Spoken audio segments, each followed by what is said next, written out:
Can you do a quick 1, 2, 3 for me, please? 742. Perfect. And then Howard, please. 1, 2, 3. Yours might be a little bit higher, Howard. Tom's is really low. If you're able to, is there any way you're able to back away from the computer or the mic just a bit? Right there, I can put the mic a little bit further back. Just try there. And then is that a bit better? Yeah, it is. And then also though, if you're able to back away a little bit from the camera. I can't. Wait there. Maybe I can put the camera back a little bit. Is that better? That helps a bit. And I've just put the mic back a little bit more as well. Okay. But my assumption is you're okay with going first, Howard? Yeah. Can I just make sure I've got everything ready? Screen share. Screen share would be advanced, and it would be video.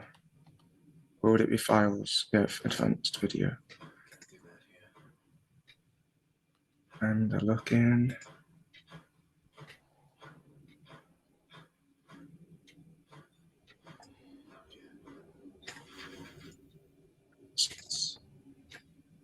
Oh, that's right. Last thing.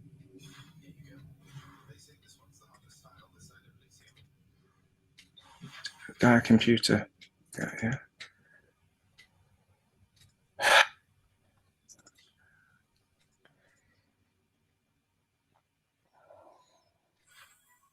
Sorry, I'm just testing.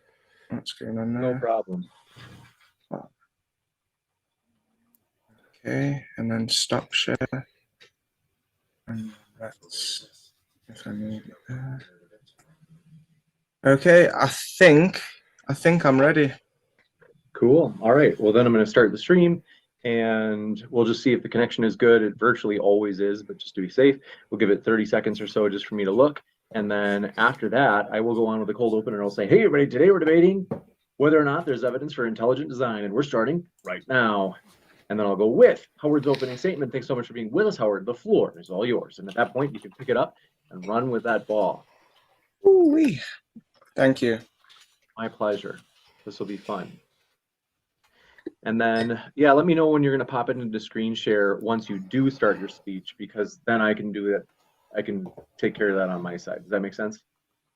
Yeah, sure. I'm pretty much straight away going to screen share. Cool. As long as you wait until your speech officially starts. Yeah, of course. Thank you. And one last little adjustment here in the picture. Cool. All right, here I go with that cold open. Thanks for being here, guys. This is always fun. And going in 3, 2, 1, ready, set, here I go. Hey, everybody. Today we're debating whether or not. That's right, I have my mic set. What I'm going to do instead is I've got a, sorry, it's embarrassing. I forgot to unplug.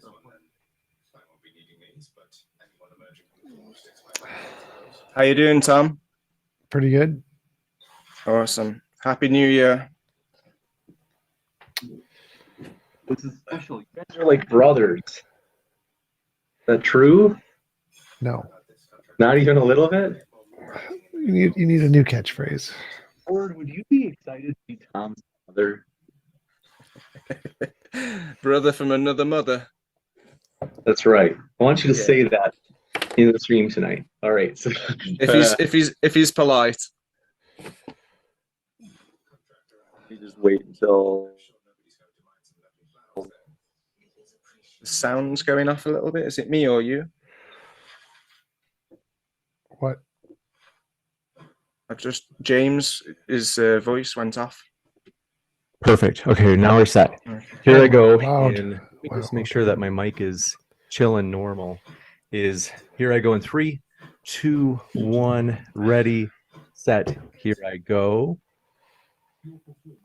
Hey, everybody. Today we're debating whether or not there's evidence for intelligent design, and we are starting right now with Howard's opening statement. Thanks so much for being with us, Howard. The floor is all yours.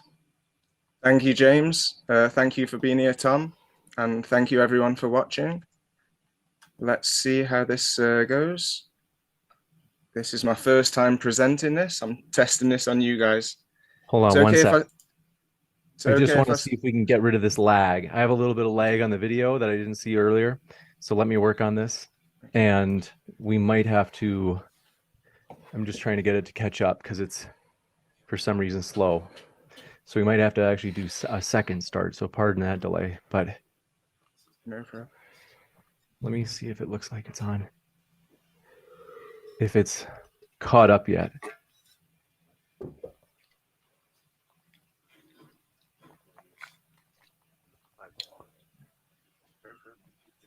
Let me see if it looks like it's on. Looks close. Hey everybody, tonight we're debating whether or not there's evidence for intelligent design, and we are starting right now. With Howard's opening statement. Thanks so much for being with us, Howard. The floor is all yours. Thank you, James, and thank you for having me. Is it okay if I share my screen? It is. Okay. Is that full screen for everybody? And it's set right now. Awesome. So I'd like to take everybody to look into other dimensions. As we're talking about intelligent design being from a higher dimension, we cannot perceive the majority of the electromagnetic spectrum. So, And can you mute it's set yourself, please, right Tom? now. One sec. um, Trying to so, find. I'm getting an echo. so I would like Should to I take a look. I'd like to take everybody. One sec, to can you look pause into for a other second? I I'll don't try hear dimensions. the echo, but As let's we're give it talking a It's on about my intelligent design There being we go. from a There higher. we go. Fixed it. Go ahead. You got it. Go ahead, Howard. Cool. So even though we can't see into higher dimensions, we can see a lot of magic in numbers. And we can also see from experience that nobody can make a watch randomly. Throughout nature, we can see that there's a design encoded into the creation even of the human cell, going from 1 to 2 to 4 to 8. We also see in history that ancients that built amazing constructions were also obsessed with the sacred geometry, where we can see phi throughout nature, and we can also see that numbers in a 3D matrix grid pattern form a torus donut, like Earth's magnetic field, possibly being how the Bible and the Quran describe, maybe the Holy Spirit. So we see that numbers are abstract concepts of quantity, but concepts require a mind. And we also see a lot of beauty. So it suggests that this is the way God thinks, the creator. The secular worldview cannot account for the existence and the properties of numbers. And when we look at geometry, we also see that there's magic in the numbers and the geometry, not because we've decided, but because it has to be. And we see that 9, it rhymes with divine, possibly because it's from a higher dimension, and it holds all of the numbers. And when we reduce numbers, we find that we can get everything from 9 and nothing from 9 simultaneously. I'll explain as best as I can. When we add all of the digits from 1 to 8, we get 36. 3 and 6, when added together, make 9. So 9 is all digits, and at the same, it's no digits. Because, as Tom's probably heard before, 9 can also equal nothing. So when we see 360 degrees, the 0 is nothing, which is 9, and the 3 and 6 is 9. When we look at the face of a clock and go clockwise, we can add up the digits and we keep coming back to the same numbers. And we can also do it when we put them in a different order, known as vortex math. Vortex being like a torus field on a 2-dimensional plane.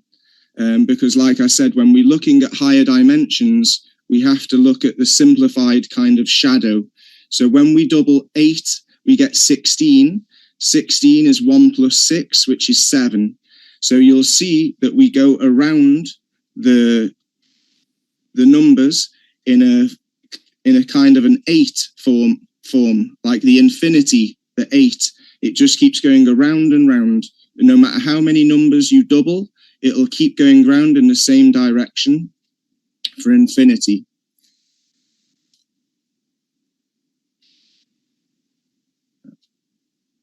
Sorry, the video is a bit out of time. I've just made it today.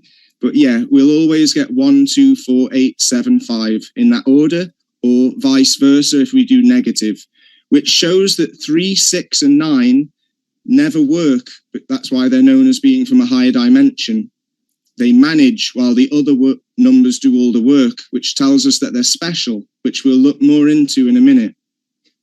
The problem is that a lot of people worship numbers and parts of creation rather than worshipping the source of the intelligent design and the whole of the creation. We see fractals in math, and we also see them in the physical world. It means that we can see a miniature version no matter how far we go down. The physical world contains fractals. The secular worldview cannot account for why the physical universe obeys mathematics. The universe is controlled by the mind of the creator. It's his simulation. Now, when we see a positive to negative line, and we want to talk about something from a higher dimension, we have to add another axis, which would be imaginary, but we can give them numeric value, like the Mandelbrot set did to calculate this pattern, one of many, which is a fractal pattern that is,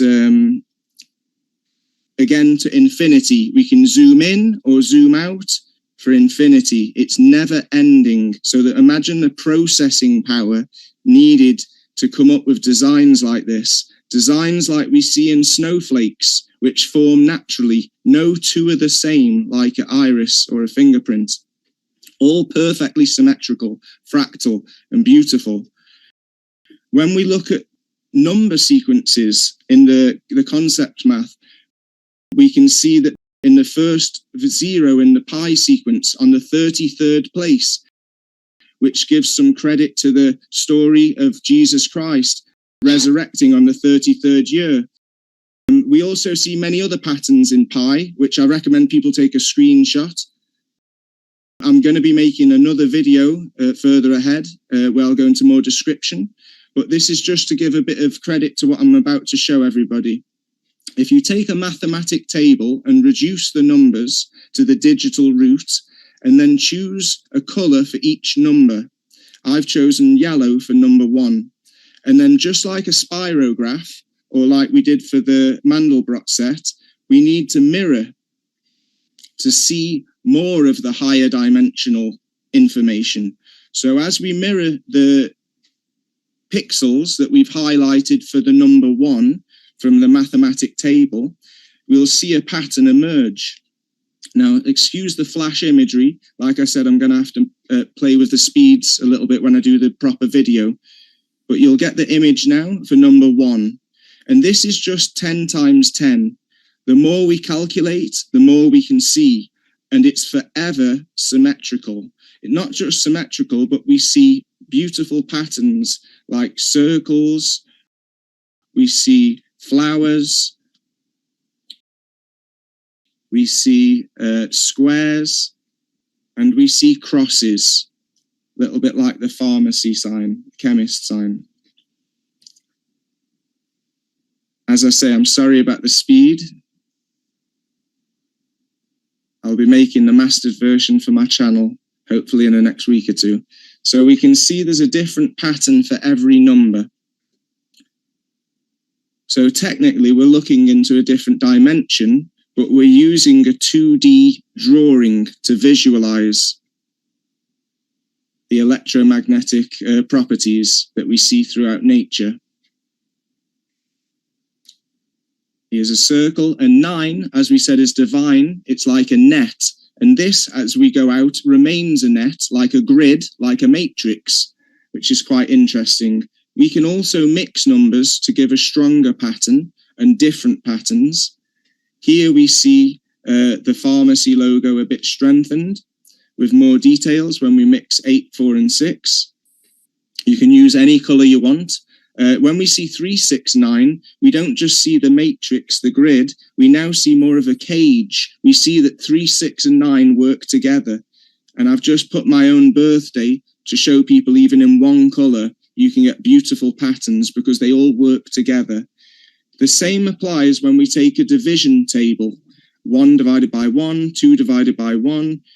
We get different numbers. When the number's divided by itself, we obviously get number 1. On each side, we get different results. It's a bit more difficult to reduce, but as I say, take a screenshot from as many screenshots as you can, and you can try this for yourselves. When we take the horizontal pattern, which is mirroring the numbers from the left side to the right, and then mirroring it round, we get different pattern. Likewise, when we mirror the numbers from the right side, we get a different pattern. When we mix the two positions of the numbers from both sides, we get new characters with arms and legs. And then when we reduce those numbers, we get a completely different flower, quite advanced compared to the earlier ones. When we mix the flower with the characters, which is putting the 4th and 5th stages, the positions of numbers together, we get even stronger characters. And when we see the 6th stage of number 9 and the 6th stage of 3, 6, 9, we're back with the grid and the cage. We see the 6th stage of 1 looking like it's all going to the center point. And we also see the 7th stage, which is like the 7 days of creation. The 7th day was to rest, where the numbers that didn't change position throughout all the 6 stages remain the same. They give a completely fixed pattern. So when we zoom out, thank you, nearly done. When we zoom out, we can see more details, and they're more intricate. Just like zooming in on a CGI fractal pattern, the more numbers you calculate equals the more complexity. The results highlight pixels to show characteristics that we see throughout the creation. We can see inspiration for logos, board games, cartoons, and video game characters, etc. This is, to me, evidence for intelligent design, and as I say, what inspires all of our video games, board games, and it's something that we see in the concept of math and new numbers, and like I said, we see it throughout nature. And that tells me that the Earth is contained by what we call our universe is contained, all wrapped together, and there's never an overlapping, because just like the phi sequence, it's perfectly distributed. So we always see symmetry, and sometimes it might be our imagination, like pareidolia, but other times it looks too certain to deny that we're looking at intelligent design. Thank you very much. Thank you very much for that opening, and we're going to kick it over to T-Jump for his opening as well. But first, want to say, folks, if it's your first time here at Modern Day Debate, want to say welcome no matter what walk of life you're from. We are glad that you are here, and also, Modern Day Debate is a neutral platform hosting debates on science, religion, and politics, and by that I mean neutral moderation and neutral content. Every video here is a debate, and don't forget to hit subscribe, as we have many more debates coming up. You don't want to miss them, so hit that subscribe button right now. And with that, thanks very much, Tom. The floor is all yours for your opening. Okay, so apparently Howard thinks numbers have pretty patterns, therefore they must be designed. I guess that's his argument. No, numbers are literally increments. 1, 2, 3, 4. Anything that is in increments will have a pattern, and you can make any of these subsequent patterns that he's talking about from anything that has a sequence to it. It's basic information theory. I don't know why he thinks this is magic, and so I don't really know what else to respond to. Like, no, there are some snowflakes that are identical. Pi is literally random. That's the point of the increments of pi. There's not a pattern in it. He got a bunch of factual things wrong, but his argument just seems to be he sees pretty patterns in numbers, therefore design. I don't. There's no like logical inference there, and I'll end there.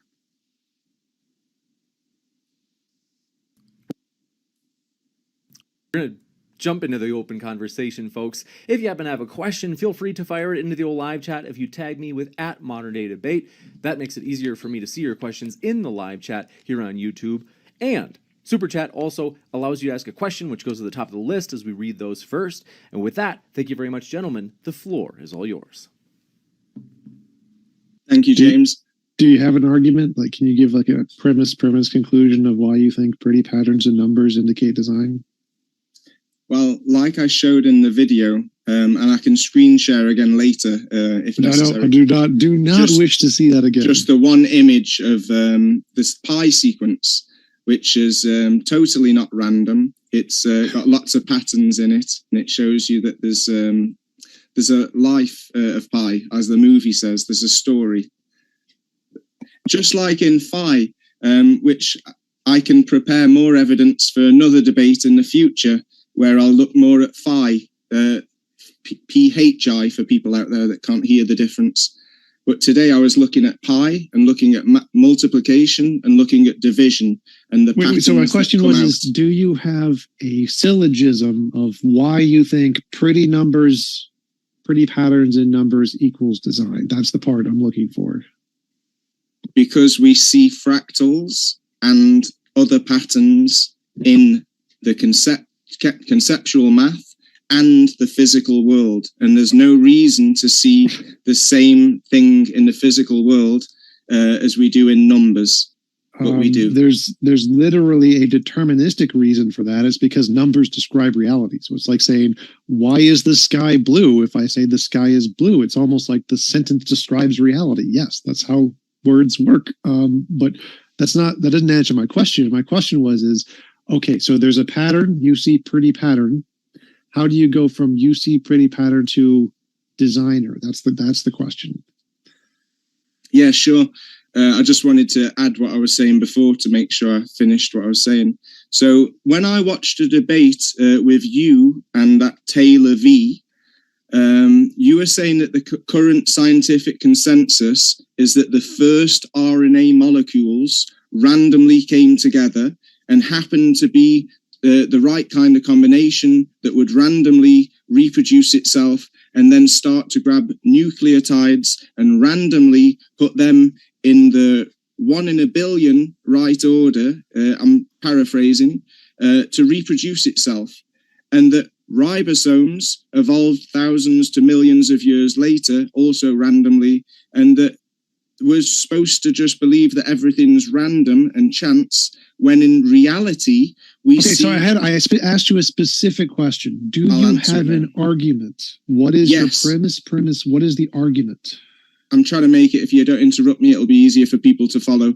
So where I can't follow it because you're not making the argument. What is the argument? So, like premise, conclusion. If I can answer my way, Tom, if I can answer my way, we'll have a much smoother conversation. One thing, I understand, Tom, or Howard, that you might want to be able to unpack, like you might want to be able to give the support for each premise before having each premise attacked. So we can give you extra time to unpack it, but maybe first, just to be, so it's as clear as possible for Tom and the audience, is if you're willing to maybe put it in a very short, broad version, like the kind of the, just the pith of it. And then after that, we can give you a chance to unpack it. But that way, it like you could say, maybe we'll give you a chance to put the skeleton out, and then we'll give you a chance to put the muscle on the skeleton after. Is that okay? I've pretty much put it out already. So the whole point that I was trying to make was that in reality, we don't see anything random, not in the mathematics, nor in the physical world. We even can look microscopically into a cell and see different molecular machines like the bacterial flagellum, if I'm pronouncing it, flagellum, which are necessary for transport. But this doesn't answer the question. Flagellum. It's the question is how do you get from pretty patterns conclusion God? So what we need is we see this, therefore this, conclusion God. This is what I'm looking for. You simply say, we do see lots of random things in nature. Literally, the consensus in physics is randomness is a force in nature. So we do see lots of random things in nature, but that literally doesn't tie into anything else you've said so far. So what is like, how do you say we see this, therefore God? Like that's sort of designer. How do you get from this, therefore designer? As I've already answered, though the mainstream narrative says that everything's random, we don't see anything random in numbers nor in the physical world. We see everything in creation constructed with the ratio of phi, which is 1.618. Everything except for dinosaurs, that is, throughout nature has that ratio of construction. So again, you keep going on and on about things that make literally no logical sense. Yes, we do literally see random things happen in nature all the time. So that's just factually wrong. Like the decay of an atom is random. Quantum mechanics, there's randomness. There's all kinds of randomness in quantum field theory, but that literally has no connection to literally anything you've said. So what I need you to do is to tell me how you think the patterns that you're seeing indicate design. You simply saying that we don't see randomness in nature does not in any way tell me how you think that indicates there's a designer. Like, okay, let's say you were right, that there's no randomness in nature. How does that lead to a designer? Like, there's nothing in what you said that actually leads to what you're trying to argue for. Like, it doesn't make any sense what you're saying whatsoever. Well, a lot of people would disagree, because it's quite obvious that if your claim is that everything came about randomly, then we would I never claimed that. I never made that claim in my opening. So what is your claim? How do you get your claim from arguments to evidence? That we can see design in numbers and we see it throughout nature. Just like there are laws of physics, just like there are laws of thermodynamics. Who made these laws? Who put everything into place? Nobody. They are products of reality. They are a thing of nature. Nobody designed them. Problem solved. That's your opinion. That's your belief. But my question... That's what the evidence indicates. Why do you think there's an alternative? That's the question. Like, what evidence do you have that they were designed? That's the question. How? Okay. How do you get from there are laws of nature to they must be designed? That's the part we're missing. Well, because I'm looking at evidence and you're saying that it's not evidence, but that's because that's your opinion. And you see that different people have different conclusions. The evidence is that we see patterns in the pi sequence. Okay. We see patterns in the phi sequence. So, this was my original question. Nature. Wait. This was my original question. How do you go from you see pretty patterns to design? How do you get from pretty patterns to design? That's the first thing I asked you, the very first thing. So I agree. There are patterns in numbers. What does that mean? Because like there are patterns in numbers if they were designed or if they were not designed, there are still patterns. There's always going to be patterns. Why do you think patterns require a designer?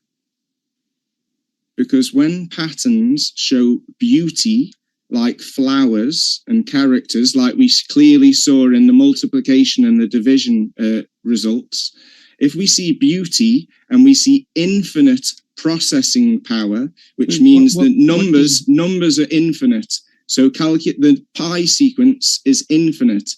That means that even quantum computers can't get to the end of it, which means that it's not random and that it's eternal, which means none of what you're saying makes sense again. So yes, pi goes on infinitely. Wait. So pi goes on infinitely. Yes, I agree. That means a computer can't process to the end of pi. Yes. Which has what to do with design? How does that lead to design? There are numbers with an infinite set of things. Those can't be processed. They can't be processed whether or not they're designed. If there was a designer, his mind could not process it because that's literally what infinite means. So it makes no difference whether or not there's a design to infinite sets. Zero difference, whether or not design. No difference. I want to give you a chance to respond, Howard, but first, I don't mind it, Tom. I'm not a picky guy, but I know that people will pick me apart later.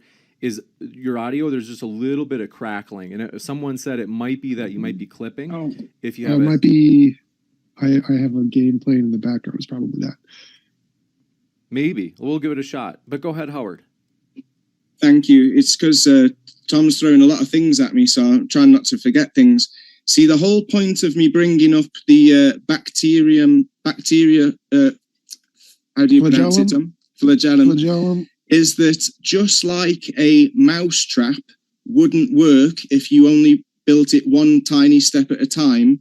Neither would life. So it kind of debunks the evolution theory. So to answer your question, if there's no physical evidence for evolution, it's just a theory, but there is evidence that there's beauty and infinite processing power in the design of nature, telling us that there's a designer out of space, out of time, to be able to process with such power.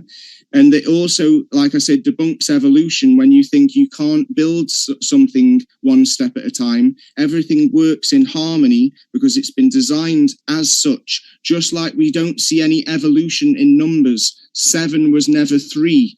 Numbers are how they've always been. Okay. And so is the phi, and so is the pi. Too many things. Let's go back. Sorry, so first, you get a lot of things out too.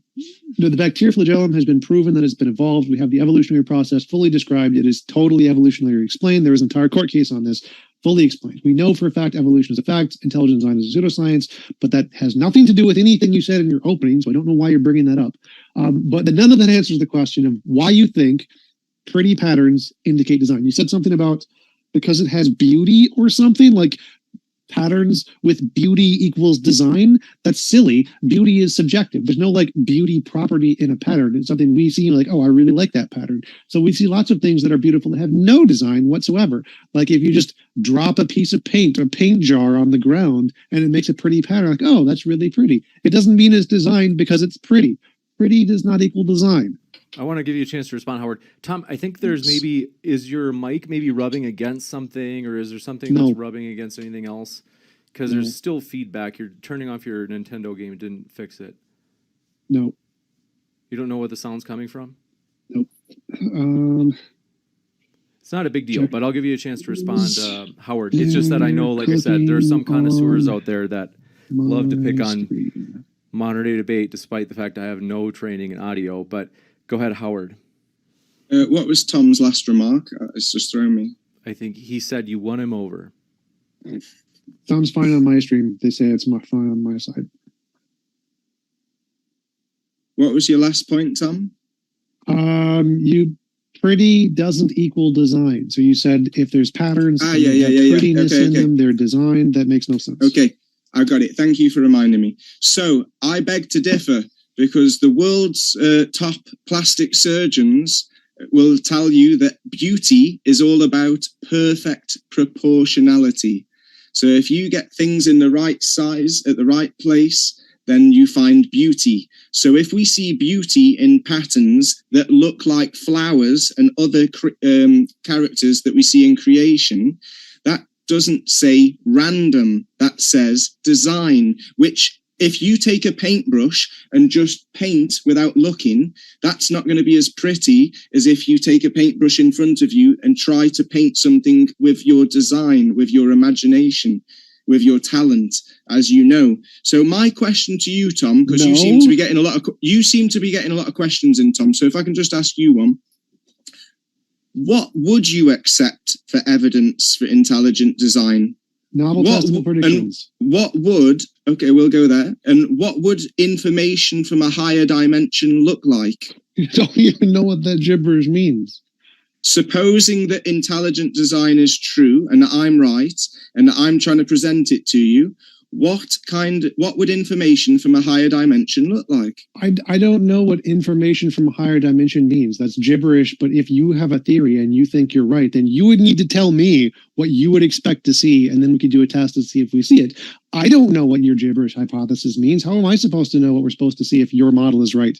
You're supposed to tell us that. Like if I have a hypothesis, objective morality, for example, I can tell you what we would expect to see. Like we would expect to see the moral patterns in other species if we discover them in our AIs. So I can take my theory, infer in the future what we should see, and if my theory is correct, and then we can test that to see if it's correct. But I don't know what your theory, I don't understand your theory. You're supposed to tell us that. It's your job to say, if my theory is correct, here's what we should see. It's not my job to tell you that. Well, but I'm still waiting for like, how does pretty numbers, saying that plastic surgeons think beauty is proportional, they're talking about human beauty and how humans interpret beauty, which is evolution. Evolution determines how we see beauty. There's no like objective beauty out there. Beauty is an evolved process. How does any of this in any way indicate that us seeing beauty in certain kinds of patterns equals mind did it. It doesn't make sense. Well, so some people it does, because like I say, random is distortion. Clarity comes from design, from calculation. And the concepts of calculation come from a mind.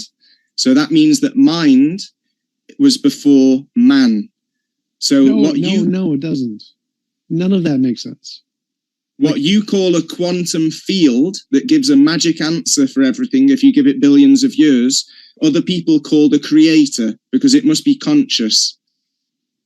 No, there's no evidence it's conscious. That's the problem. We have lots There's of no evidence of a quantum. There is no evidence of a quantum field. There's evidence of energy. There's tons of evidence. So we have tons of evidence of quantum fields. Quantum field theory is one of the most successful predictive theories in all of science, which has thousands of predictive answers that have been proven correct before. Like we made predictions before we knew them and got them right. That is evidence. So yeah, we have lots of evidence for quantum fields. As far as I can tell, you have no evidence of anything mind related. Your evidence seems to be it's pretty, and prettiness requires a mind. Therefore, if we see something that is pretty, a mind did it.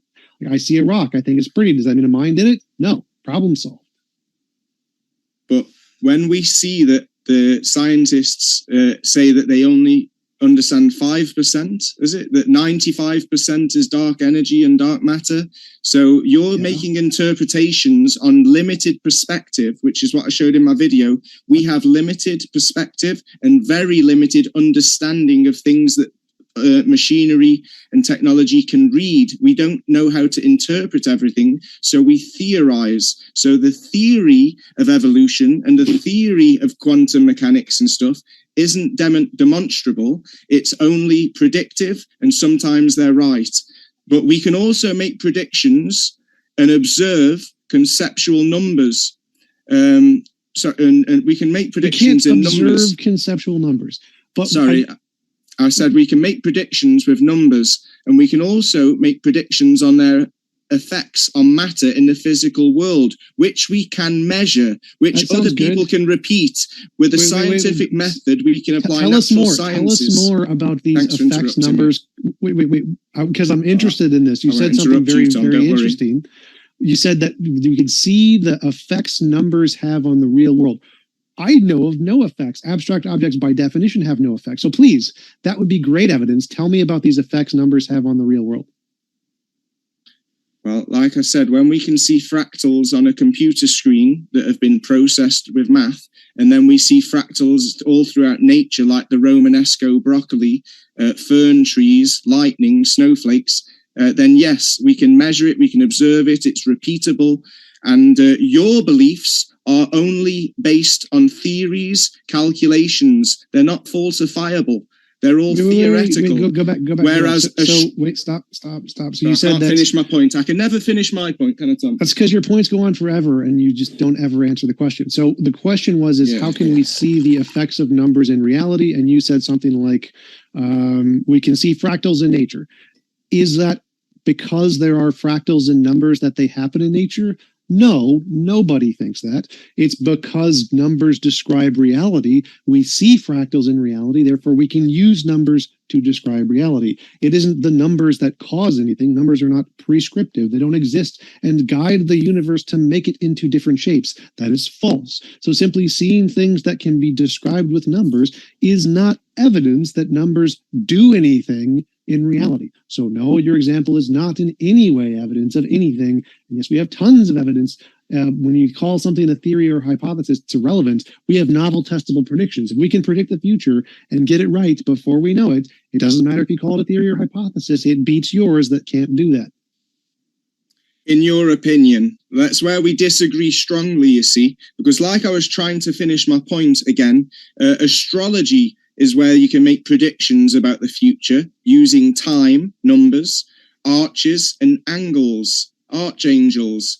And you can laugh all you want, Tom, but throughout history, all of the billionaires and all of the royalty have used astrology to make their biggest decisions. And when we look at a lot of the secret societies, they study the 7 pillars of wisdom, which if you don't know, They're geometry, arithmetic, math, astronomy, music, grammar, rhetoric, and logic. And this is what I do because not only have I got personal experience from being a Freemason, which tells me that there is definitely some importance to this if they study this when they're all grown men. It's also mentioned in the Bible in Proverbs 9 verse 1. So there is historical evidence. You said astrology can make predictions. Astrology can make predictions. Okay. Yeah. Do it, because all of the tests that every scientist has ever done has proven astrology is complete bunk. So if you can actually make successful predictions with astrology, that would be great. Have rich people used astrology in the past? Yes. Did it work? No. The fact that rich people like to use it isn't evidence it works. What you need is to use a controlled experiments, do a testable prediction, get it right at a higher rate than chance. Can you do that? If you can, please do it. There's lots of things people can do. As you know, from myself, Tom, I've been doing experiments that'll never get peer reviewed because the problem with peer reviewed, even when it's a blind, please let me finish making a point though. For once, Tom, just once. Well, you have to address the thing. Please let me make my point. Please just let me make my point because it's not enjoyable for anyone to watch. I do want to keep starting over. Howard, again. About a minute, and then we'll come back to you, Tom, if there's anything that has to be corrected. Thanks. You're going to have to remind me either what Tom said or what I was saying because... Holy shit. Sorry, mate, but you've... I asked you. You said astrology could make successful predictions. Give me one. Do it. Do it now. Like I say, throughout history, rich people like royalty don't care. Have paid for the best astrologers in the world, and it's a science... It's a language. It's how to interpret something where people like dentists can be good and bad, but it's a science that has lasted throughout history. And it's also a science that we've seen throughout the whole world throughout history.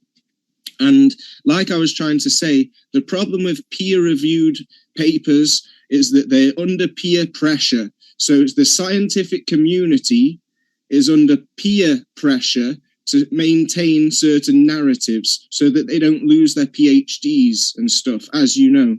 No, they're not. Thank you. So stop telling me rich people do it. I don't care if rich people do it. Gwyneth Paltrow pays lots of people money to put rocks up their vag. I don't care what rich people do. Give me an example. If you think it works, do it. Get the lottery numbers or something. Do it. Many people do, Tom, and they pay a lot of money for it. And there's a lot of... No, I'm asking you. You do it right now. Show us the working, how this can work, please. Show us its efficacy. Don't tell me other people do it. I don't care if other people do it. Show me it works. So you don't care that other people have been doing it and will continue to do it throughout time? No, I don't care. All over the world. Show me it works. Show me, just go. Yes. I don't speak that language. I just recognize that other people do and that other people pay a lot of money. And a lot of people have found many things in horoscopes and a lot of people have tested things. But like I say, you won't ever see it on the mainstream narratives because it goes against your worldview. No, that's the bias argument. The bias argument is always fallacious. It's because it doesn't work. That's why you never see it on the news. If it worked, the military would be using it. It doesn't work. They tried it. The military tried all this stuff. It doesn't work. Been proven to fail every single time. We can testably predict it fails every single time. And if you would like to do a novel testable prediction to show it works, feel free at any time to win the lottery consistently multiple times in a row, and I will believe you. Go ahead. Yeah, well, the thing is, we disagree on things, and it doesn't look like we're going to agree. But I just appreciate having this conversation because it gave me a chance to demonstrate to everyone out there that does have an open mind and isn't blinded with theories that there's definitely more to the makeup of our creation. You see, one of my big arguments for you, Tom, is what are the alternatives? I can only think of 3 mainstream narratives. Excuse me just a second. I've got something stuck in my throat. I believe naturalism, materialism are the main alternatives.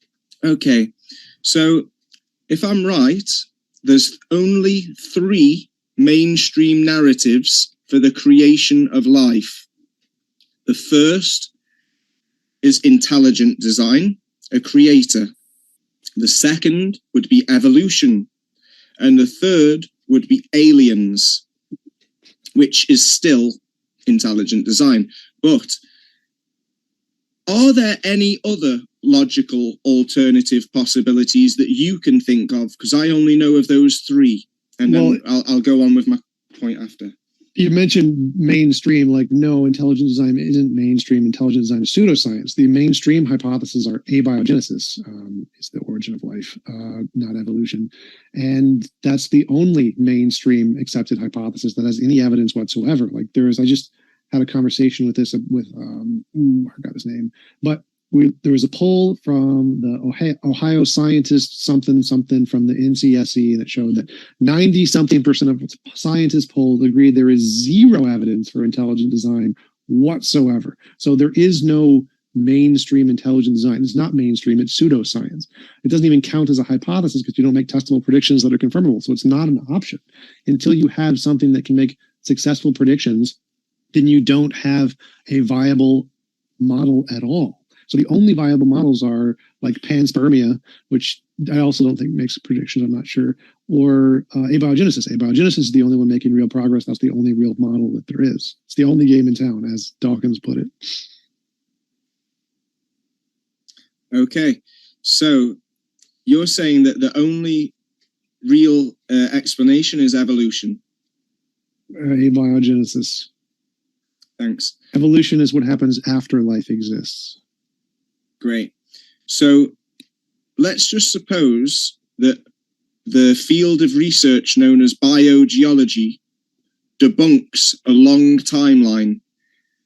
And let's even go as far as saying what Einstein and Stephen Hawking were terrified of, that Earth actually has a special location in this universe. And that not only would aliens turn out to be interdimensional demons, as the Bible and Quran suggest, but my point being that if the biogeology research turns out to be true, and if the globe lie experiments can't get debunked, then doesn't your single alternative theory for life, doesn't it collapse? Is there any hope for evolution, or whatever you call it, if biogeology debunks the long timeline from Noah's flood? No. So even if you disproved evolution, that would not in any way be evidence of intelligent design. What you would need is positive, novel, successful predictions that an intelligent design hypothesis makes before we know it, and you have to get them right. Otherwise, you have zero evidence. Even if you disproved evolution 100%, or abiogenesis 100%, you would still have zero evidence for your model. For you to have evidence, what you need to do is say, here's my hypothesis. If it's true, here's what we would expect to see in this experiment X, Y, or Z, or whatever. Do the experiment, and if the result confirms your prediction, then you would have evidence for your hypothesis. Simply saying you prove evolution wrong is not in any way evidence of yours. It's called an argument from ignorance fallacy. Well, see, I disagree about the not having evidence, because any evidence that anyone ever presents to people like yourself is called supernatural metaphysical pseudoscience, because it's from a higher dimension, the source. So it's a never-ending debate. But my main point is just to clarify, evidence is anything that can differentiate imagination from reality. So if you present that, you have evidence. It's the reason it's pseudoscience is because you can't. Like, there's nothing that you've presented that can differentiate imagination from reality. I disagree, but like I say, there's a lot of peer pressure on the peer review system. But if I can just finish making my point, Tom. So you've agreed that you've said that if biogeology, which supports the story of a worldwide flood, like the 500 myths, Noah's Ark, which you can go and check for yourself along any coastline, or in a riverbed, or in a valley, or even buried in mud. There's evidence of a worldwide flood everywhere, petrified organs, and 4 different types of location. That's 4 environments. That shows that there's evidence that the timeline's not as long as we've been told. So my point being, if biogeology debunks the timeline and it debunks evolution, you've already agreed with me that there is no other logical alternative theory than intelligent design. No. That's We not weren't talking about logical. evidence. We were talking about logic. I said, No, is no, there no, any no. other logical explanation for the creation of life apart from intelligent design or evolution? And you agreed that there is none. No, So no, if no, evolution no, is I did the, not. so my No, point I did is, not. So I said that there is no rational alternative to abiogenesis. Intelligent design isn't a rational alternative. It's a nothing burger. It's you have no evidence. It's magic farting pixie leprechauns equivalent to that. No, it's not a rational hypothesis at all. And so it doesn't even qualify as a theory. It's not even there. It's just making shit up is what it's technically the technical term for it. So if you want to say that if evolution was proven false, that means the only rational answer is we don't know. You don't even get to make up an alternative anymore because there's no evidence for intelligent design. So like if we prove evolution wrong, it would still be equally as rational to say evolution did it as to say God did it, because they have equally no evidence at this point. well, surely you've heard the age-old argument that everything that we see that's been created has been created by a creator. Everything that we see, like table or watch, has been designed, programmed, coded. It's kind of crazy that you're asking me to accept that your theory that's never, ever, ever been observed in reality, you're asking me to believe something random, like an explosion or evolution from 1 in a billion, and everything just changes over time. Yet we see no change in math. We see no changes throughout creation, throughout history. No one says everything changes. Apart from No one dinosaurs, says everything we don't changes. see all the fossils apart from dinosaurs show the phi ratio of construction Doesn't even 1.618. make sense. So Why is we it don't see relevant? any evidence for evolution. We see lots of evidence for creator in the fact that everything that we see has been designed by somebody. And also, Tom, you can call it what you want, mate. Fallacy. You can go into your definitions if you want, Tom, but my point is you're asking me to believe in something that we've never seen, and you're telling me that it's illogical of me to ask you to believe in something that we see all the time. You see a table, you know that someone's made it. You've never seen a table that hasn't been made by somebody, yet you're asking me to believe that. And that's where I don't understand your logic. And if I may say, you see, the point is, everything that we've ever created or designed has been inspired. Have you ever had an original idea? Because it seems like everything is just a remix. None of that matters. So again, yes, human designed things are designed by humans. You know what's not designed by humans? Life. Life is not designed by humans. Planets are not designed by humans. Numbers are not designed by humans. Numbers describe reality. Reality is not described by humans. So none of the things you're talking about are analogous to human designed tables. We have never seen humans design life ever. What we also haven't seen is supernatural, other dimensional beings, gods, anything that even closely corresponds to any of the things you're talking about. What we do see is novel testable predictions that confirm evolution. So what matters isn't what we see. What matters is which hypothesis can make successful predictions of things we don't know yet before we know them and get it right. There's only one that can. It's evolution and abiogenesis. Your hypothesis cannot. You have no evidence. What we see doesn't matter anymore. Whether or not we see evolution directly, which we have, doesn't matter anymore because one of the hypotheses makes successful predictions about things we don't know yet and gets them right, which means that's the only one that's rational to believe, whether or not we actually see the things it says. So if there's a model of evolution that predicts we're going to find a transitional form between fish and lizards exactly at this specific strata in this specific location and gets it right, that one has evidence, and that's the only one that's reasonable to believe because the alternatives couldn't predict that. So yes, evolution has evidence. Doesn't matter if we directly see it. We have, but it wouldn't matter if we did, because it's the one that predicts the future. Yours cannot. Okay, there's a few points there. Let me get them all out. Rock strata dating has been debunked by petrified upright trees going through. I didn't say dating. I don't care. You were talking about rock strata, strata of rock being the layers of rock strata being dependable. They're not. No, so please don't interrupt. No, I didn't. Please don't interrupt me when you were talking about fossils being found in timelines. Seconds, please and I promise we'll give you a chance to correct whatever Howard says, Tom. Thank you. Yeah, it's such a waste of time. Like saying please mute yourself for a minute. Tom, to be please. fair, it's totally. We'll give Please. you plenty of time to refute it. If you need more than a minute, It's that's just fine. a waste of time because he's not addressing the topic. Like I said, we made predictions about the strata. I don't care about what dating there is. That I was gotta a give him a prediction. shot. Can we He predict wants which a strata chance it's to in? talk. That's all that matters. It doesn't matter. Okay, I've got to There's give no him a chance to timeline talk. relevance to there. Go ahead, Howard. Thank you, James. It's just that I'm scared I'll forget what I wanted to say. You see, it seems like you're scared of what I've got to say, Tom, because you have to keep interrupting me and trying to throw me off what I'm thinking. So, one, we do see evidence that layers of rock strata can't be depended on for making any kind of calculations in time or predictions. Also, you can interpret and predict as much as you want from your prediction results from your predictions, but you're not actually creating anything. There's nothing new under the sun. I'll tell you what, though. You're right. You're wrong. Man did create planets.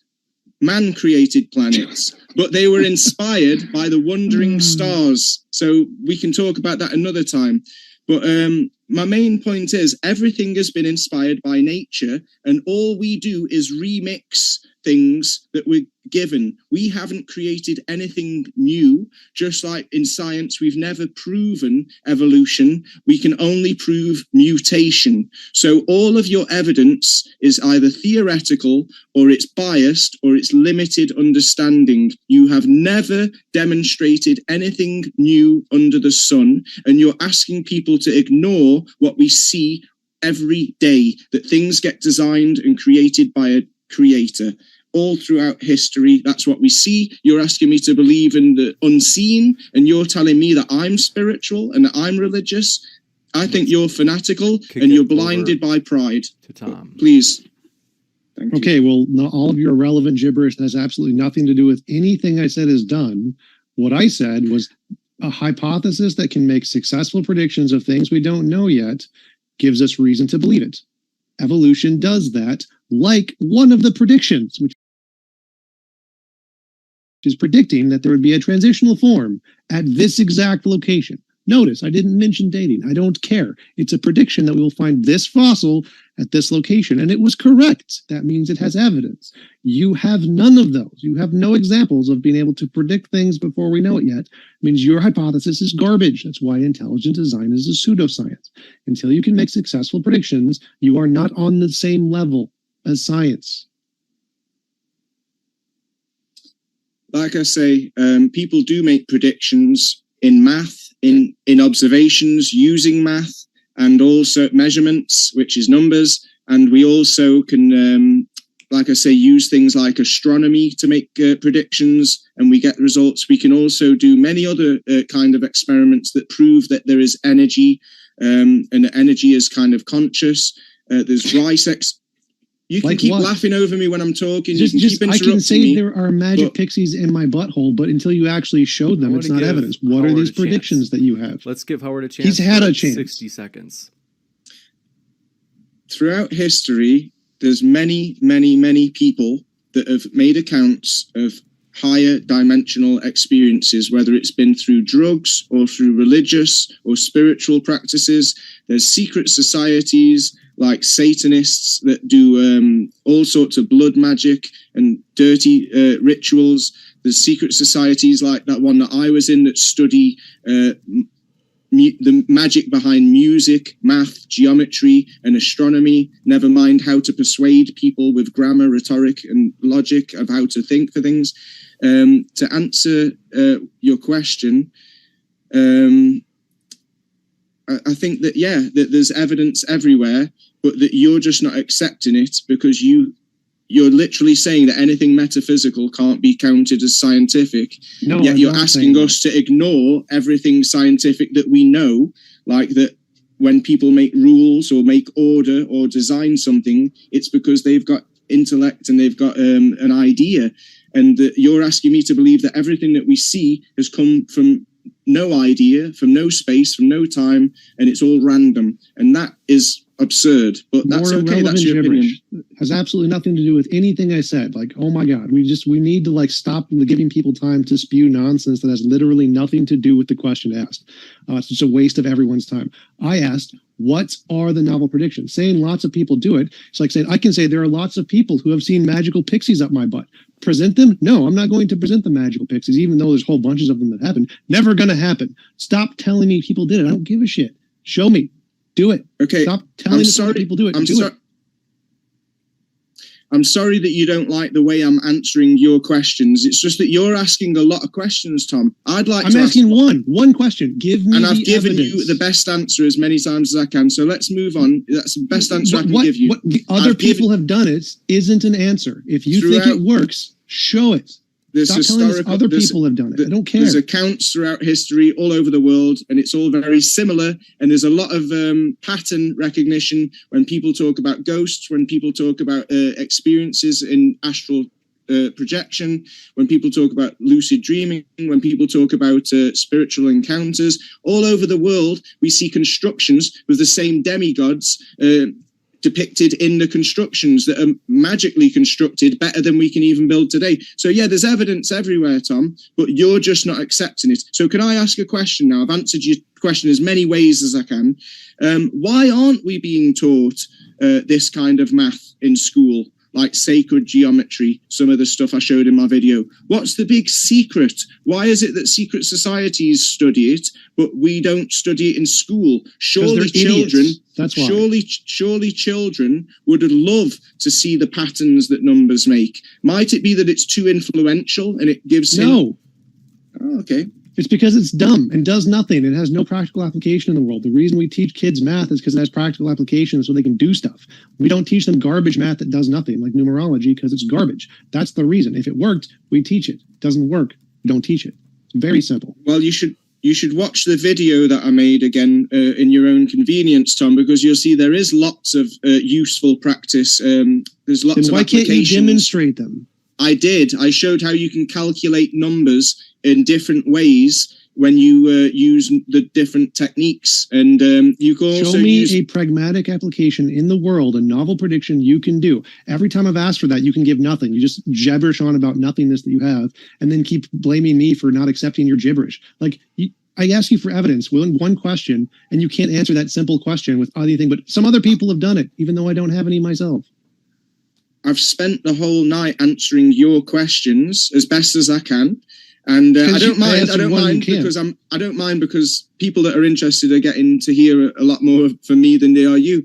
But my point is, Tom, there are scientists, I can't remember his name, Rowling or something, the Coil, where he's used vortex math and found that it actually maps out, like I said, a torus field, and he's used it for different different creations, he's made things like magnets and different magnetic fields using this math system that you're saying is useless. So yeah, there are predictions and useful applications with vortex math. So there is a point in learning the beauty behind the numbers, the patterns that we can find in numbers. Even though you don't think so, I still think it would be very influential, and also it would make children want to learn a little bit more because it makes it a lot more interesting than just algebra. So it seems like there is a little bit of a conspiracy, because apart from the stuff I showed, there's lots of beautiful sacred geometry that can be useful for calculating, useful for creating electromagnetic applications, and many other things, like I've said. Whether you believe in them or not, that's totally up to you. I didn't mention vortex math at all. I don't even know what that is. I mentioned astrology. We know it's false. If you think it's true, show it. When you say we know it's false, you're talking for yourself. Like I said, there's a lot of people around the world that disagree with you. I'm not talking about myself. I'm talking about all rational humans with rational evidence. No, it's false. Well, there you go. That's your opinion, Tom. But what evidence have you actually presented to counter my evidence? And what answer did you give me when I said, what evidence would you accept for intelligent design if it's from a higher dimension? Surely, I said novel testable predictions. That was my answer. Yeah, but how can you do like I said, when people are doing predictions, but their understanding is limited because, just like I said, we're not being taught the right math You don't need any understanding. A novel prediction is you predict something we don't know yet, and it happens. I don't need any understanding. I just need to see the prediction. I need to see the experiment. I need to see the result. I don't need understanding is irrelevant here. Okay, I've got a really good answer for your question about why astrology is very difficult for people to prove. And you will agree with me on this, because it's a historical fact that they changed the calendar. Am I right? Just agree with me on one thing at least tonight, Tom. Yes, will you agree that they changed the calendar? The calendars all the time. Okay. So if I may continue, it seems like we've lost a month because the 6th month has been removed because September, sept is 7. October means 8th month. November means 9th month, and December, 10th, means 10th month. Okay, so then if we add January and February, we find out that January is actually worshipping a god called Janus, and March, I believe the 21st, should be the end of the year, and April's Fools, April the 1st, would be the start, the first month of the year, depending if you're going on a sun or a moon calendar. Because as I showed in the video, if people go back to the pi sequence, there's 28 days. What does any of this have to do with astrology working? I'm going to make my point's quite obvious. If they've changed the calendar, how can anybody know what the real day is? And could it be that they're doing it so people can't keep the Sabbath, like the Bible asked people to do, so no one can worship the Creator as the Creator wants, and nobody can calculate, and nobody can, please let me finish, nobody can calculate correctly on astronomy when they don't know the correct date, and 1 month of the year has been missing, because when they say the Earth is on a turtle's No, this is back, all irrelevant. That's the answer. It's not irrelevant. I was trying to finish my point. I'm sorry it's going on long. It's because you keep interrupting me. I forget where I was. I got your point. I got your point. No. My main point is your point is the calendar has changed, right? The calendar has changed, and if people use astrology based on the calendar, if they've changed the calendar, then they can't accurately use astrology. That's your point, right? That is the whole 5 past minutes of you speaking. That was the point you made, which I said in like 5 seconds. So your point is wrong, because I don't care if people change the calendar. If you want to demonstrate astrology works, you need to give an example of it working, not examples of it not working. I agree it doesn't work. Could it be that it doesn't work because people change the calendar and maybe there's some other working kind somewhere else in the universe? Sure, until you demonstrate it, then all we have is it doesn't work. And my point is correct. So they say that our reality, our world, our universe is on the back. Quick heads up that we'll be going into the Q&A in just a few minutes. That's cool. I'm pretty much finished. But my point is that throughout history, different cultures have said that our world, our reality, our universe is on the back of a turtle's shell. And the point is that a turtle's shell consists of 28 sections around the border and 13 sections in the middle. Now, that's not a coincidence. We see these numbers everywhere. Like I said to people that paid attention in my video, 13 times 28 is 364 days in a year and 1 day to rest or to resurrect. So the reason they say that the world is on a turtle's back is because originally there was 13 months in a year. They've taken a month out so that we don't know where we are. We're disorientated. We can't worship correctly. We can't calculate using the stars correctly. This is evidence, historical evidence, that there's people against us. And my final point is that days, months, and what you call planets are all named after fallen angels, so that we're worshipping the creation rather than the creator. Thank you. In terms of intelligent design, I'll give you like 10 to 20 seconds to maybe use a couple sentences to tie that back to intelligent design, because I bet the audience is confused because I don't understand myself, to be honest. It's okay. I'm saying that there's lots of evidence that they've changed the calendar and named the days, months, and what we call planets after fallen angels. Yeah, I got that false part. You gods. said that part. So there's a big consensus to lie to us, to confuse us by changing the calendar, to have us worshipping the sun in the center of the universe, and to have us worshipping the other demigods by using their names every day, every month. I just don't. And when I'm we not talk seeing- about the, I hate to interrupt, but I'm just not seeing how it ties to. If you want to give the muscle afterward, but if you can give me the skeleton first, and then we've got to go to the Q&A, because I still don't see. Are you saying that this is a reason? This is a reason why humans have difficulty seeing intelligent design, is because there's like a faction of people out there that are. Exactly. Except you're I'm bringing saying, up the moons and the pagan god stuff, and that was where I was like, wait, hold on. It's just such a. That part I didn't see how that fit in. You said it beautifully, James. Thank you. They've purposely confused us so that we don't see intelligent design and we don't feel our connection to the creator and the truth, the source of truth.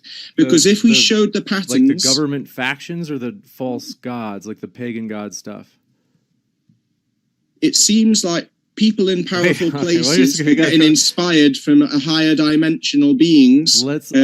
I hate to interrupt, but let's just jump into the Q&A. I just I want to mention that stuff. Oh, so the reason there's no evidence of intelligent design is because it was hidden from us, which would then indicate there's no evidence of intelligent design, and I would win. But I love the turtles. Lots of turtles, and the turtles thing is just, it got me. Great evidence of turtles. Phenomenal.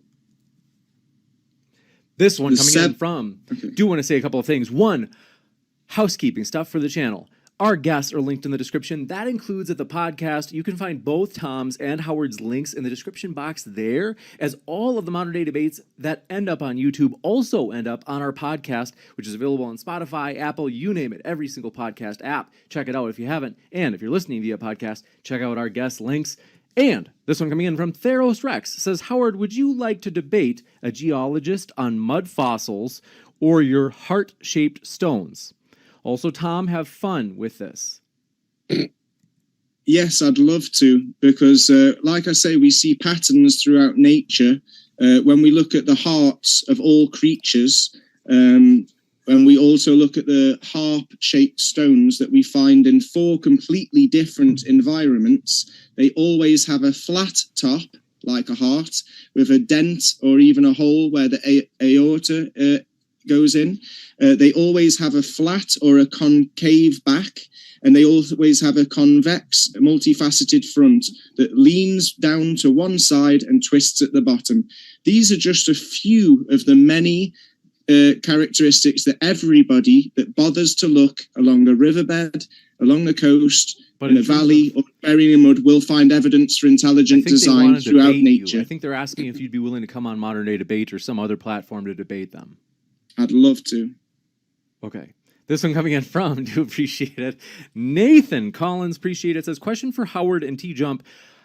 Was math created by humans like a language, or was math discovered by humans?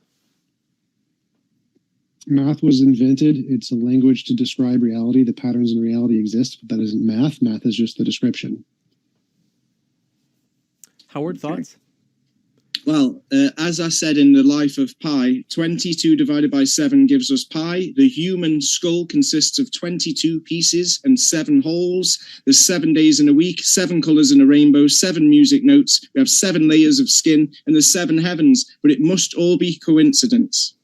You got it? 2 pi divided by 2 is pi. Bone. This one coming in from, do appreciate your question. Chris Zimbaldi says, Tom, if intelligent design is false, what is it that is fundamental and absolute and defines everything that can be and cannot be? Don't Quantum say fields. reality. Quantum fields. Reality. I'm going with reality. This one from Big Bad Ma says, Howard, can you name one prominent proponent of intelligent design who isn't an Abrahamic religious creationist? Sure. If you show the patterns that I brought out from the division results and from the multiplication results, and show them to a child, they'll see the beauty, and they'll sense the divine influence. It's only hypnotized adult egos that will reject and discount and try and debate what is so blatantly obvious. This design, intelligent design. Wasn't the question for academics? And he's like, kids. Kids are the ones. This one from Thunderstorm says, I wonder if T-Jump realizes he disagrees with Nikola Tesla. I disagree with lots of people who are older that don't have as much information about reality as we do now. So yes, disagree with Newton and Einstein on certain things and Ptolemy on a whole bunch of things. Yes, it's not like people who say that think that's disagreeing with people who were smart in the past makes you less likely to be right. And they just don't understand how reality works. This one coming in from, do appreciate your question. Also, housekeeping type stuff. If you hadn't seen it, pinned at the top of the chat. Surgeon General, thanks so much. Reminding you that we do have a Discord. It's new. Modern Day Debates Discord is pinned at the top of the chat. It's also in the description box. Check it out if you haven't already. And this one coming in from, do appreciate it. Notion Slave says, is this the wrong guest debate? I thought this was intelligent design. It might help to step outside for fresh air. Perhaps there's too much monoxide in your house. Well, I feel the same when I listen to people talk about quantum fields, creating consciousness and morals and beauty from just random nothingness. And then I also hear stuff like entanglement. These theories of entanglement sound congested, sluggish, and suffocating. But we see phi fractals never overlap due to the perfect ratio of construction. So, believe what you want, but if you listen to the words entanglement, it goes against what we observe. This one coming in from Nathan Collins says, well, we actually got this one. This one is from Big Bad Mama says, we got that one. Thunderstorm says, I wonder, got that one too. Dark indeed, says Howard. Please define syllogism, then make one with your argument. Thanks. Love you guys. You've caught me out there. Like I said, I'm not as good at definitions as Tom. This syllogism is an argument that has premises and a conclusion. So if men are mortal, then Socrates is a man, Socrates is immortal. That's a syllogism. This one from Robert Nilsen says, Tom has 7 letters, or namely Tom Jump spelled out has 7 letters. 7 is heaven. Is Tom God? George Howard Stirrup has 6 letters in 2 of the names and 7 in 1. Are you heaven's devil, Howard? Well, 7 does have some pretty interesting qualities. Like I say, I'll be making a more detailed video and putting it on my channel in about 2 or 3 weeks, hopefully. But just to answer his question, I suppose, betterly, there are historical interpretations, like I say, in the Bible and the Quran. And there's also primary observations, experiments like the star in a jar that can help us visualize the different dimensions and the entirety of our Earth, our reality. So yeah, there's experiments and there's also historical interpretations and constructions. So, you can ignore it or you can come to a similar conclusion, I'm sure, with logic and time. You got it. This one coming in from, do appreciate it, Rasputis. Let me know if I'm pronouncing that right. Says, appreciate that. James is an absolute giga chat. Bless your heart. This one coming in from Notion Slave says, is this we got that one. This one from Ozian Talks says, is Terry Pratchett God for creating the great Atuin and the Disc world? Is that for me? I think so. No, obviously not. But yeah, great movie.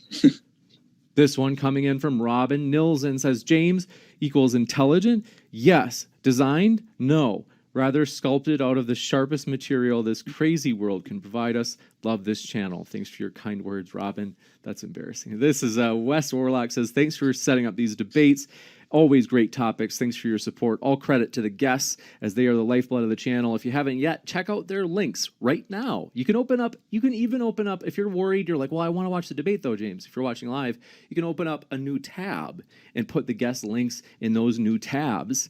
And then you can check them out right after the debate gets done being live. Victor says, Howard, isn't Tom's existence compelling evidence intelligent design is false?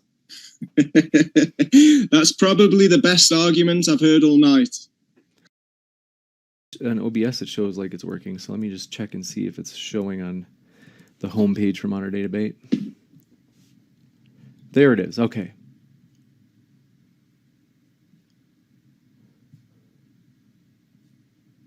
If you pay me $75 my debate fee, then I'll do a rematch. That's up to James. I can get someone else to debate me, I'm sure. If James isn't willing to pay you. This one coming, you can pay him.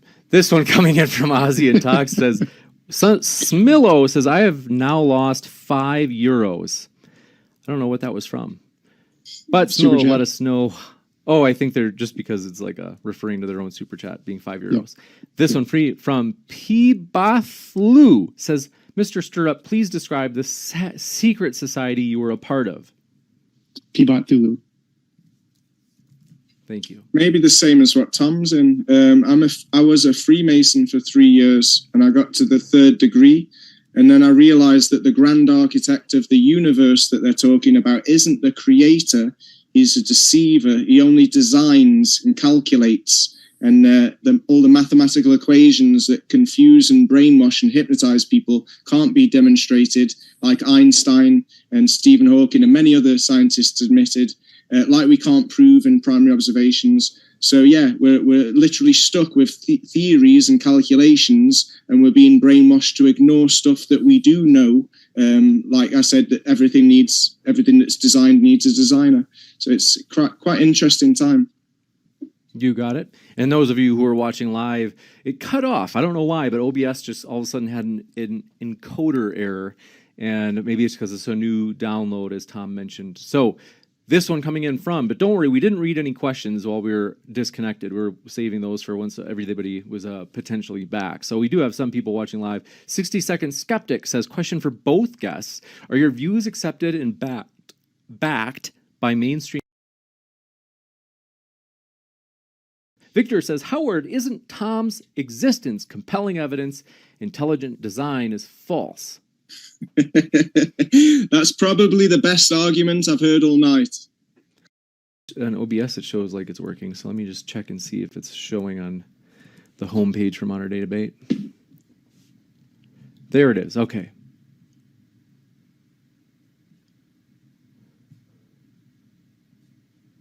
If you pay me $75 my debate fee, then I'll do a rematch.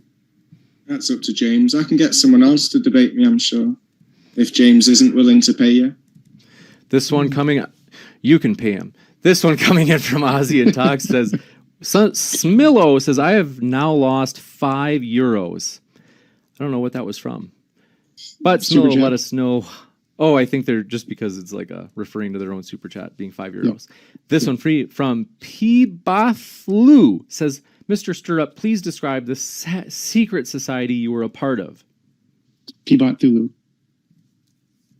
Thank you. Maybe the same as what Tom's in. I was a Freemason for 3 years, and I got to the 3rd degree, and then I realized that the grand architect of the universe that they're talking about isn't the creator. He's a deceiver. He only designs and calculates, and all the mathematical equations that confuse and brainwash and hypnotize people can't be demonstrated, like Einstein and Stephen Hawking and many other scientists admitted, like we can't prove in primary observations. So yeah, we're literally stuck with theories and calculations, and we're being brainwashed to ignore stuff that we do know. Like I said, that everything that's designed needs a designer. So it's quite interesting time. You got it. And those of you who are watching live, it cut off. I don't know why, but OBS just all of a sudden had an encoder error. And maybe it's because it's a new download, as Tom mentioned. So this one coming in from, but don't worry, we didn't read any questions while we were disconnected. We were saving those for once everybody was potentially back. So we do have some people watching live. 60-second skeptic says, question for both guests. Are your views accepted and backed by mainstream peer-reviewed science or rejected? Mine are accepted. Yeah, even like I said, even though we've got physical evidence reproducible all over the world that the evolution timeline is not true, but from the petrified organs, even though we've got evidence that there's no curvature and there's no way to prove Earth's motion, but there is logical sense that what we see is happening, that the sun and the moon are moving around us, even though we have lots of evidence, we can't get it peer reviewed because all of the scientists are under peer pressure by the establishment that gives them the PhDs and their funds and their grants. And Tom can deny it as much as he wants, but we've all seen how much censorship real scientists and real doctors suffered throughout the supposed pandemic that we only saw on media, not in reality. But there you go. Trust the science, Tom. Don't verify it, just trust it. You got it. And this one coming in from, do appreciate your question. Thunderstorm says, what if the Big Bang is a cognate for God? Let me look up what cognate means. In other words, like when God say, let there be light, that was the Big Bang. I can work with that. The Quran talks about Allah speaking life into existence, and that it was just air and matter in water, and the Bible talks about let there be light and that there was water above and water below. So it suggests, like I said, the experiment star in a jar is the most accurate depiction of our reality, and that it's multi-dimensional, which is why people can't prove a flat earth, but we can easily debunk a globe if we bother to look, which is why I offered 10,000 and no one won the 10,000 in 3 years on national television. Hoorah. You got it. This one coming in from, do appreciate your question. Samir Farsain says, T-Jump, if you believe that men made math, how come we just discovered the hidden, infinite, mind-boggling Mandelbrot fractals that amazed every mathematician? If we create a system of symbols, we don't know the consequences of all the system of symbols, and so we'll always be able to discover more different kinds of patterns that we haven't discovered yet, because systems have infinite patterns. Even though if we invented the symbols, it doesn't mean we know necessarily all the different combinations of those symbols. You got it. This one also from Samir says, T-Jump, you need to be honest. We don't really know if real pi is irrational. We, in all caps, we don't know yet how to measure a curved surface. Pi measures polygons. Pi doesn't measure anything. Pi is a relationship between the circumference of a circle. It's not about measuring a circle. You're right, we don't know exactly what kind of number pi is, but that doesn't matter. It's like, so. You got it. And Can I add to that, James? Sure. Just quickly, we need 2 pi to make a whole perfect circle, a perfect life cycle. And we see 2 pies in the sky. We see the sun doing perfect circles, and we see the moon also doing perfect circles. And like I say, there's a lot of information in pi. If people couldn't see it in the screenshot from the video now, I will be uploading the video to my channel, and there's lots more information to come. I see 2 pies in my oven. Is that proof of God? It's proof that there's 2 pies in your oven, but you're denying that there's 2 things in our sky. You're thinking that they're in outer space. Ooh, you fanatic. Anton Gomez says, Mr. Modern Day Debates, how dare you close the stream mid-sentence? I hope the super chat teaches you a lesson. Thanks for your support. We appreciate that, Anton. Yeah, we're still figuring out the tech after 4.5 years. This one from Trevorn Wright says, is there any reason to think that random patterns that appear in nature is evidence of intelligent design? And if so, why not demonstrate how it works, Howard? Okay, obviously, like Tom, you didn't really watch the video, because if you saw the video, you'd see that there is nothing random in numbers, like the pi sequence, like the phi sequence, which I'll show in the next debate. There's nothing random about numbers, and there's nothing random about nature. There's only mutations, and mutations come from our bad choices. When we've got free will and we choose to use it wrong, we cause distortion in this perfect ecosystem, and that distortion causes mutations throughout nature. Thank you. You got it. This one coming in from, do appreciate it, the ungoogleable ungoogleable man. Says George, if the Earth is flat and the sun goes around the Earth, why does Mars do a loop in the sky? In other words, retrogrades over time. Can you make a model? Yes, like I said, I don't believe the Earth is flat. Flat is two-dimensional. I believe Earth is higher than a three-dimensional shape. The Bible, the Quran especially, says the Earth is 7 dimensions. That, like I said, there's 7 colors in the rainbow, 7 music notes, 7 days in a week. There's lots of sevens everywhere. And my main point was that there's, so there's 7 spirits spoken about in the Bible.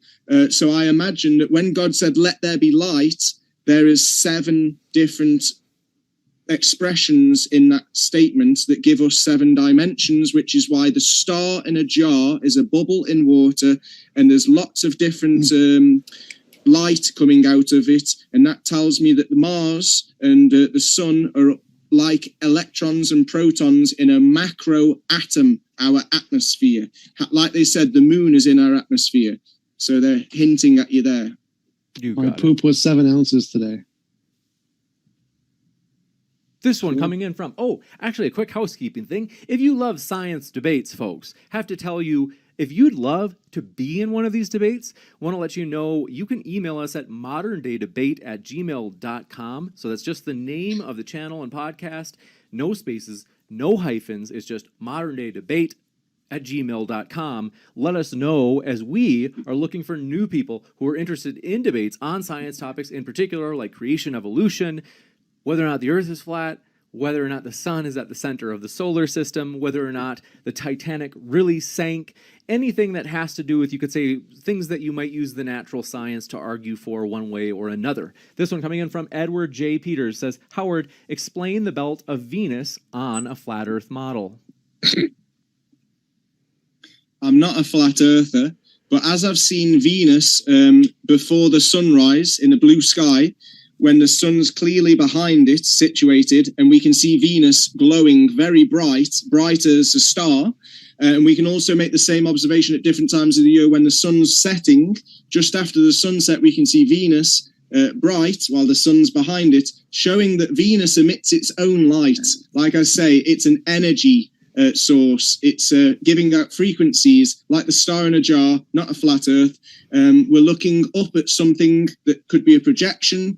We're looking at something that is probably in a higher dimension. We're seeing a reflection, or like I say, a shadow, which is why I asked Tom, what kind of evidence would he accept from a higher dimension? Because we can only look at shadows or draw shadows of a 3-dimensional cube on paper. We have to do a shadow in 2D. So it's the same thing as what I was saying in my video and pretty much all the way through. I hope it makes more sense with time, and I hope that the video I make will be a little bit more simple to understand. Thank you for your question.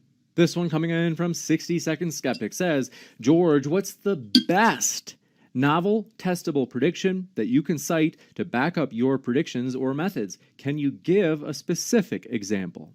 Just one. Evidence for intelligent design would be that somebody has to, I've said this a million times, everybody's said it a million times, it's simple. If you see something that's been created, it normally has a creator. If somebody can show me the opposite, if somebody like Tom can present counter evidence, then we've got a real debate. But until there's counter evidence, I'm literally showing all the evidence in the world. But because Tom's made his mind up over theories that can be debunked by biogeology and globe lie experiments, then he has nothing left to stand on. As he admitted, without evolution, there is no alternative logic explanation for creation of life. Thank you. This one coming in from Will Stewart 365 says, Tom, will you ever buy a new chair that has been well designed? If you pay me a sufficient amount of money. This one from Matt Lee says, are the 2 pies in the sky held up by 7 flat turtles? Like I said, the turtle is an algorithm for how the world clock, like I say, a world clock, because it's like an atmosphere. Atmosphere is like an atom. There's electrons and protons. Everything's being kept under time and space. and it's all viewable as we see in experiments like Star in a Jar. So yeah, there's two pies in the sky that we can observe, but they might not be physically where we see them.